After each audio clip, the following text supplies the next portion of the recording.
लोग बैठ जाइए थोड़ा अच्छे से, ठीक है।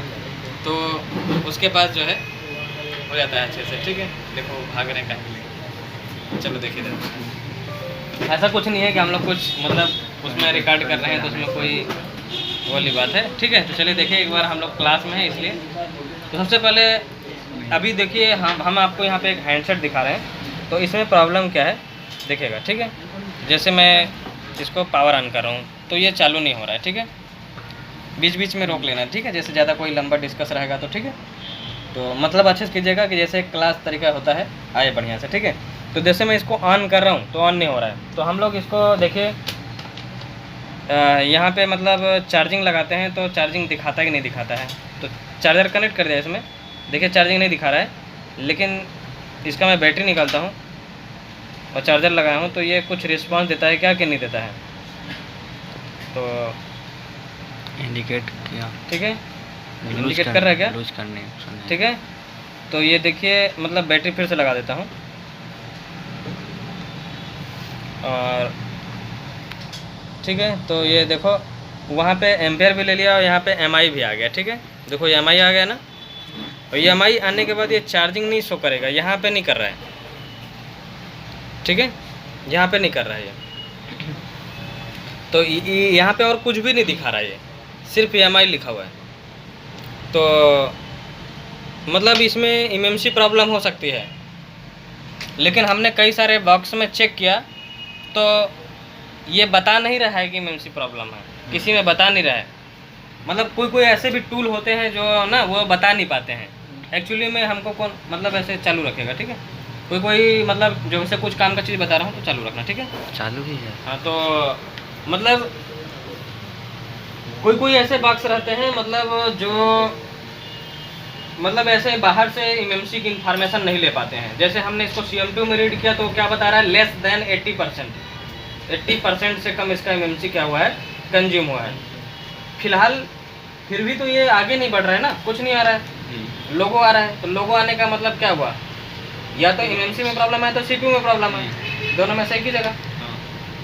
लेकिन जब हम इसको फ्लैशिंग कर रहे हैं तो फ्लैशिंग तो नहीं हो पा रही है ना, तो जिससे हमारा डाउट किसके ऊपर रहेगा, सीधा फ्लैश ऐसी के ऊपर, ठीक है। तो हम लोग एक यहाँ पे एक SP फ्लैश टूल डाउनलोड किए, SP फ्लैश टूल।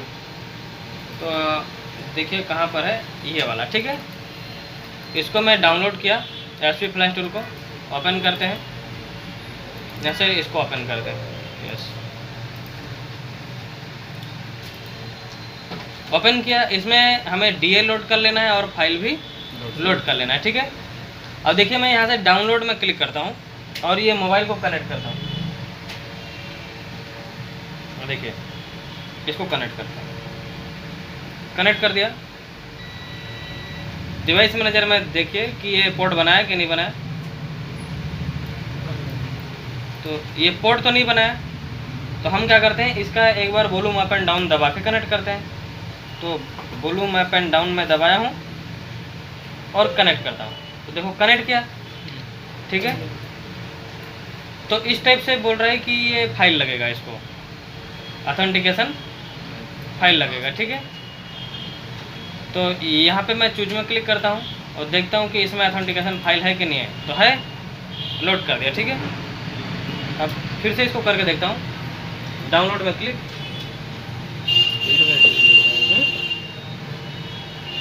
और volume up and down button दबा करके दोबारा कनेक्ट करते हैं, कनेक्ट किया, ठीक है। अब जैसे मैं इसको कनेक्ट किया तो ये क्या बोल रहा है, ये आ गया अकाउंट लॉगिन करने का, ऑनलाइन वाला जो ऑप्शन है ना, वो करने के लिए बता रहा है ये यहाँ से कि इसमें लॉगिन करना पड़ेगा, ठीक है। तो अभी तो हमारे पास यहाँ पे ऑनलाइन वाली कोई आईडी नहीं है, मतलब इसमें लॉगिन करके करवाने के लिए बोल रहा है। तो इसको हम लोग करते हैं क्लोज। अभी इधर ये क्या आएगा, लॉगिन अकाउंट, ठीक है। तो अभी हम ऑफलाइन करने का तरीका, कंप्रेस्ड में गया, यहाँ से देखो MCT बाईपास टूल है ना, इसका हम उपयोग किस लिए करते हैं, प्रोटेक्शन डिसेबल करने के लिए। तो इसको मैं ओपन कर लेता हूँ। तो इसको करने से कई बार वो अगर काम करता है तो मांगता नहीं है, ठीक है। तो जैसे मैं देखो यहाँ पे बाईपास में क्लिक किया, ठीक है। अब इसको भी एक बार ट्राई कर लेता हूँ। और ये टूल में सब चीज़ लोड रहना चाहिए, ठीक है, लोडेड है। आप चाहे तो डाउनलोड में भी आप रख सकते हो, ज़रूरी नहीं है फॉर्मेट ऑल प्लस डाउनलोड रहे, और चाहो तो फॉर्मेट ऑल प्लस डाउनलोड में भी ले सकते हो, ठीक है। तो मैं बाईपास में क्लिक कर दिया हूँ और देखिए ये अप एंड डाउन दबाया और उसके बाद इसको कनेक्ट करता हूँ। तो यहाँ पे क्या बताया, प्रोटेक्शन डिसेबल। अब एक बार देखता हूँ कि ये लॉगिन करने बोलता है कि नहीं बोलता है। देखो नहीं बोला ना, नहीं। तो ले गया, आगे ले गया। लेकिन अभी अब की बार वो तो नहीं मांगा ना, लेकिन यहाँ पे क्या बता रहा है, the storage in your device has reached end of life. मतलब आपका जो एमएमसी है वो क्या हो चुका है, मर चुका है। ठीक है। तो मतलब please change new device to do operation. यहाँ पे यूज न्यू डिवाइस, मतलब ये किसी टूल में नहीं बता रहा था, लेकिन फ्री वाले टूल में बता दिया। लेकिन अगर ऑनलाइन वाले मोबाइल को हम प्रोटेक्शन डिसेबल नहीं करते हैं तो फ्लैशिंग करने नहीं देगा, सीधा क्या करवाता है, लॉगिन करवाता है कि नहीं। तो जिससे अभी हम लोगों को क्या पता चला, अभी हम लोगों को क्या पता चला कि इसका एमएमसी क्या हो गया, खराब हो गया। तो देखो बाकी मैं अभी यहाँ क्लास में बता रहा हूँ, लेकिन मुझे पता है कि इसके अंदर माइक्रोन की एमएमसी आती है, ठीक है। क्योंकि हमने इसके सॉफ्टवेयर में अपना जो सॉफ्टवेयर आता है चेक करने का, उसमें चेक किया है तो बता रहा है इंस्टॉल्ड या तो सैमसंग की इंस्टॉल्ड रहेगी या फिर माइक्रोन की इंस्टॉल्ड रहेगी। तो जब हम किसी बॉक्स में इसको कनेक्ट कर रहे थे तो बता रहा था माइक्रोन। तो ऐसा नहीं है कि मैं यहाँ पे स्टूडेंट हैं सिर्फ इनको बोल रहा हूँ कि माइक्रोन की एमएमसी डेड होती है। जो भी लोग एमएमसी रिपेयरिंग का काम करते हैं सभी को पता है कि माइक्रोन की एमएमसी को हीट मारने से डेड हो जाता है। मतलब डेड हो जाता है तो इसका IMEI नंबर भी करप्ट हो गया है, समझ लो। तो अभी इसमें हम एमएमसी का काम क्यों करने जा रहे हैं, ये डेड हो गया है, एमएमसी प्रॉब्लम है। कैसे पता चला, टूल हमको बता रहा है, टूल बता रहा है, ठीक है। तो क्या इसकी एमएमसी निकालने से सही बचेगी, नहीं बचेगी, 100% नहीं बचेगी। और ये अभी तो लोगों में आ रहा है, इसके बाद लोगों में भी नहीं आएगा जब तक इसमें न्यू एमएमसी इंस्टॉल नहीं किया जाएगा, ठीक है। तो अभी पूरा मोबाइल को खोलते हैं। तो जैसे देखो ये हमें बता क्यों रहा है, ऐसे बता रहा है ना, फिर से दोबारा एक बार मैं ट्राई करवा दे रहा हूँ। तो यहाँ से देखिए फिर से मैं बाईपास में क्लिक किया, तो क्लिक किया तो प्रोटेक्शन डिसेबल हुआ और इधर डाउनलोड भी चालू हो गया।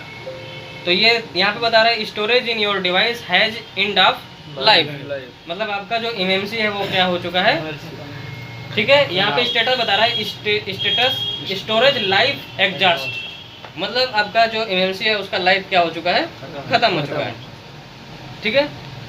तो जो कस्टमर हैं वो यहीं पास में है, तो उनसे पहले पूछना पड़ेगा कि भाई 1500 रुपये लगेगा एमएमसी, कौन सी एमएमसी हम लगा सकते हैं, ठीक है। तो ये एक सॉफ्टवेयर है, इसको हमें करना है ओपन।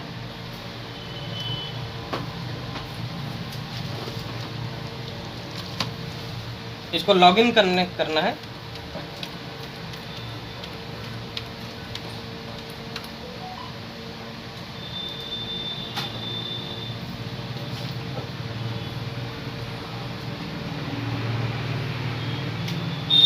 तो ये जैसे अब यहाँ पे जो भी कंपनी का आपका मोबाइल है वो सेलेक्ट कीजिए। तो जैसे हमारा क्या है, Xiaomi का, ठीक है। इसको सेलेक्ट करते हैं, क्लिक किया तो ये पूछ रहा है कि MI सीरीज है कि पोको सीरीज है कि रेडमी सीरीज है। तो हमारा कौन सा सीरीज है, रेडमी, ठीक है। तो मैं रेडमी में क्लिक कर देता हूँ। तो रेडमी का मेरा कौन सा मॉडल है, 6। तो मैं 6 में क्लिक कर देता हूँ। तो 6 में क्लिक किया तो ये बता रहा है कि इंस्टॉल्ड, कंपनी से इंस्टॉल्ड कितनी एमएमसी आ रही है, 2, ठीक है।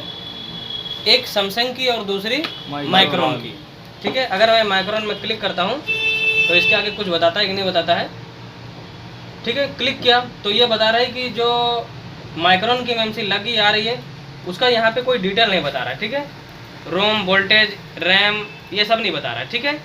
ये देखो यहाँ पे कोई इन्फॉर्मेशन नहीं दे रही है, लेकिन ये बता रहा है कि ये जो टाइप है इसका 221 है। कौन सा टाइप है ये, 221। तो अभी हम थोड़ा सा फिर से इधर की तरफ आते हैं। अब देखो जैसे दूसरी एमएमसी को मैं चेक करता हूँ, इसमें क्लिक किया तो यहाँ पे देखो इसके बारे में क्या बता रहा है कि ये 64 GB की है। जो ये अगर एमएमसी लगी हुई आएगी ये वाली तो कितने GB की रहेगी? 64। और आप इसको अगर लगाओगे भी तो 64 GB का इंटरनल स्टोरेज शो करेगा। ठीक है, तो और दूसरा इसका जो रोम है, तो वो हो गया। इसका जो रैम है ये बता रहा है कि 3 GB।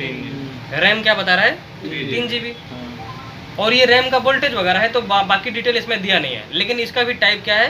221।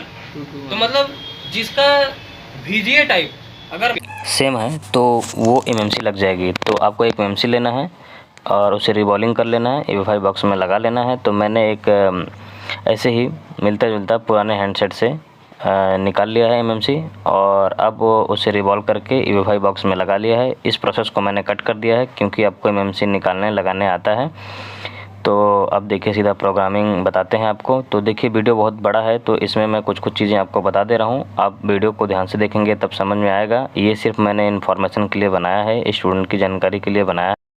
देखिए मैं आपको जानकारी के लिए बता दे रहा हूँ कि सबसे पहले आप MMC ले लीजिए, फैक्ट्री रेस कर लीजिए। देखिए हमने फैक्ट्री रेस कर दिया। अब करना क्या है, और अब आपको इसमें इंजीनियरिंग फाइल का स्कैटर राइट करना है और बूट कोड चेक करना है कि मीडियाटेक के लिए बूट कोड इसका होना चाहिए। तो सबसे पहले आप फैक्ट्री इमेज में जाइए और फैक्ट्री इमेज में जाने के बाद आप इंजीनियरिंग फाइल का जो स्कैटर फाइल है उसको राइट करना है और प्रीलोडर और जो है रीपार्टीशन को चेक मार्क लगा करके, प्रीलोडर और रीपार्टीशन को चेक मार्क लगा करके फ्लैश कर देना है। ध्यान रहे आपको क्या करना है, ये जो है इंजीनियरिंग फाइल का ही आपको स्कैटर और जो है फाइल लोड करना है और ग्लोबल फाइल का लोड नहीं करना है, इंजीनियरिंग फाइल का लोड करना है। और प्रीलोडर और रीपार्टीशन ये दोनों को चेक मार्क लगा के सिर्फ फ्लैश करना है और बूट कोड मीडिया का चेक कर लेना, नहीं तो आप मीडियाटेक का XD60 भी राइट कर सकते हैं जो साइड में ऑप्शन दिया होता है। तो देखिए मैं इसको जो है MMC की जो फाइल है इंजीनियरिंग फाइल उसको मैं अभी स्टार्ट कर लेता हूँ। थोड़ा इसमें जहाँ से डाउनलोड किया वहाँ पे पासवर्ड लगा है तो मैं इसको देख करके डाउनलोड स्टार्ट कर लेता हूँ और स्टार्ट करने के बाद इसको राइट कर दूँगा। तो यही प्रोसेस है और इसके बाद सीधा MMC को बोर्ड में फिक्स करना है और फिक्स करने के बाद जो है फ्लैशिंग करेंगे। तो देखिए यहाँ पे हमने लोड कर दिया है और अभी इसमें क्या कर रहे हैं, यहाँ पे देखिए यहाँ पे एक बार ऐसे चेक मार्क लगाइए और फिर पार्टीशन में चेक मार्क लगाना है। तो पहले आप ऐसे एक बार पूरे में लगा लीजिए और उसके बाद अब सीधा पार्टीशन पर हमें चेक मार्क लगाना है। ये वाला फाइल को राइट करना है, प्रीलोडर को। तो अभी एक क्लास में थे तो हम यहाँ पे थोड़ा बता भी रहे थे और पार्टीशन में यहाँ पे प्रीलोडर में चेक मार्क लगाया हमने, ठीक है। और आप इसमें रीपार्टीशन में भी लगा सकते हो और अगर कोई प्रॉब्लम होता है तो जैसे रीपार्टीशन लिखा रहता है उसमें भी आप लगा सकते हैं, ठीक है। तो फिलहाल नीचे जो दिया है ऑप्शन उसमें आप लगा सकते हैं। तो फिलहाल ये राइट करने से रीपार्टीशन हो जाता है, इसमें ऐसा कोई बात नहीं रहती है, लेकिन आप कई बार कुछ प्रॉब्लम हो सकता है तो आप लगा सकते हैं। तो ये देखिए ये हो गया है और इस फाइल को हमने राइट कर दिया। अब इसके बाद क्या करना है, इसको राइट करने के बाद आप बूट कोड आप चेक कर सकते हैं कि इसमें बूट कोड क्या दिखा रहा है। मीडियाटेक का इसमें बूट कोड होना चाहिए।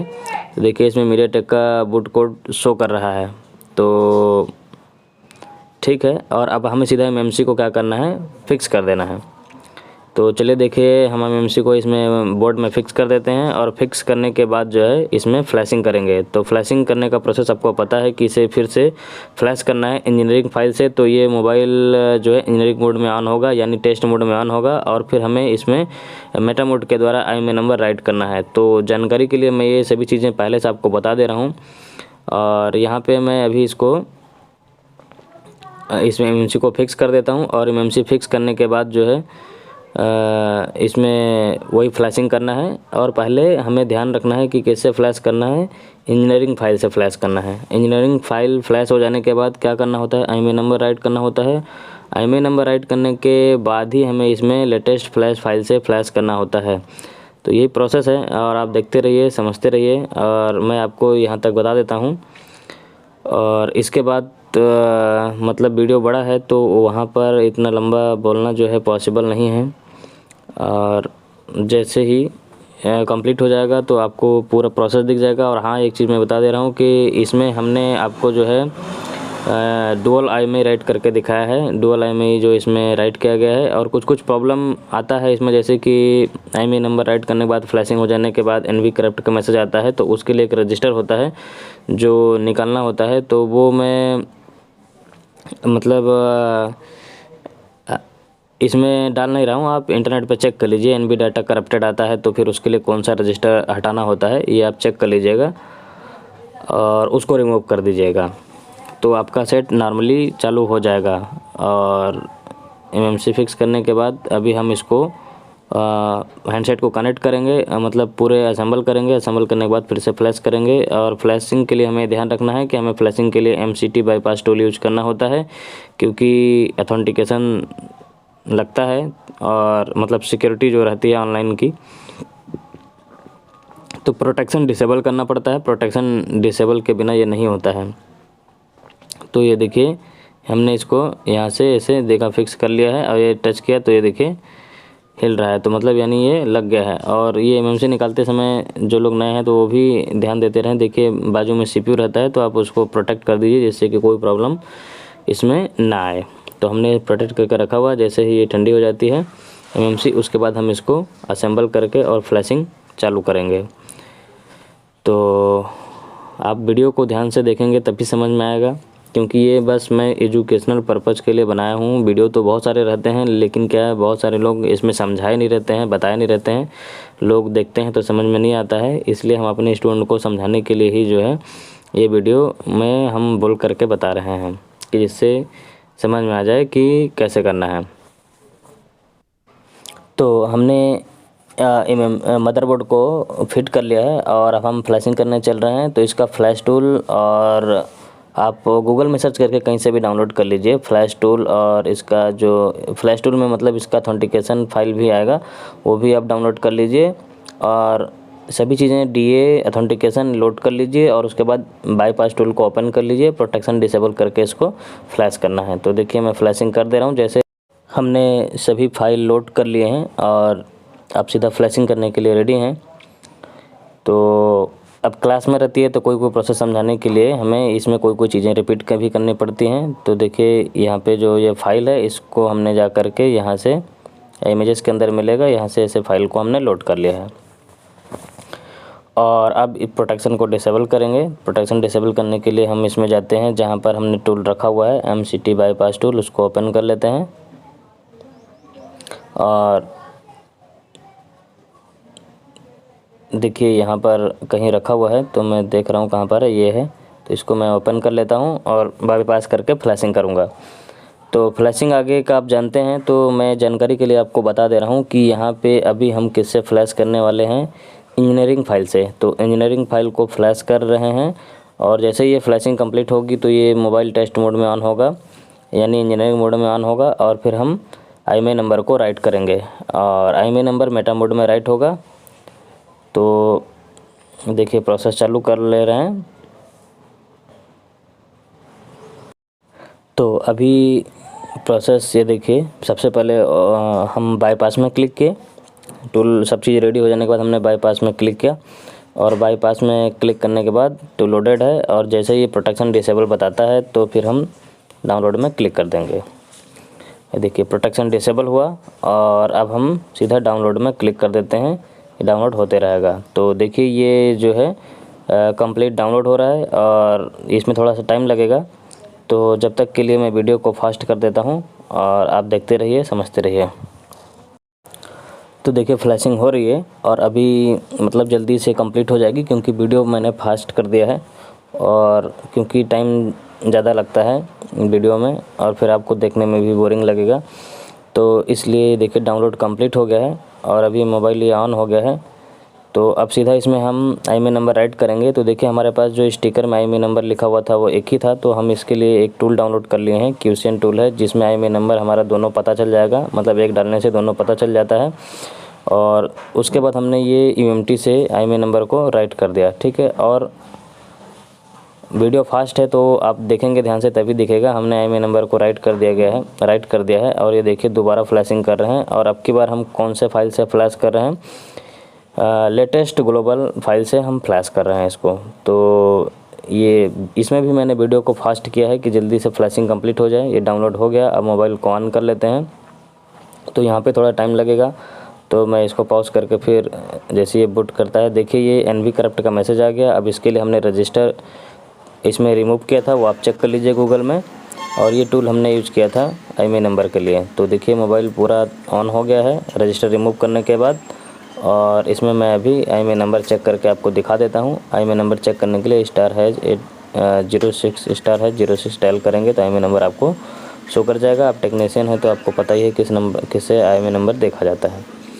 तो ये पूरा कंप्लीट हो गया है प्रोसेस। और ये अभी जैसे मतलब यहाँ पे पूरी चीज़ें इसकी मतलब स्क्रीन आ जाएगी।